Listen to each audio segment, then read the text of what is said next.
That was Erica Badu. Next lifetime, maybe next lifetime, Martin Luther King will be afforded the dignity and decency he's always deserved. It's interesting because some of the very people now who are quoting Martin Luther King were so against him having a holiday. I remember Arizona was the last state in the union to ratify the Martin Luther King holiday, and it only happened after the federal government threatened to take funding from it.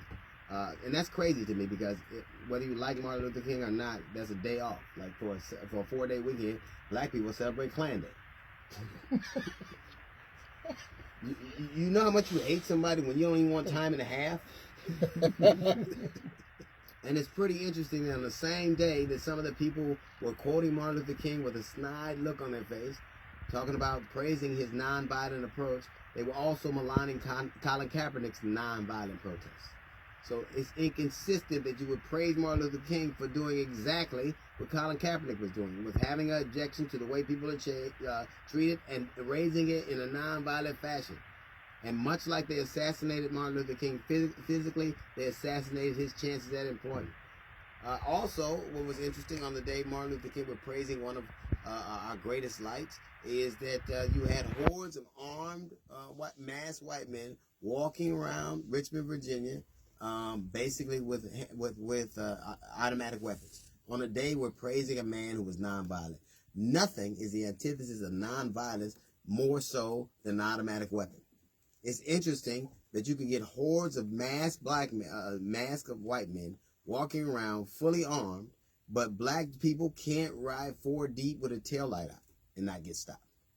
It's interesting. The NRA is supposed to be about people owning weapons and having access to them and championing their rights, but when Philando Castile was gunned down, they were silent. This is particularly telling, and it's the duality of America. At one point, we're praising a nonviolent man and showing our proclivity for violence at the same time. It is interesting.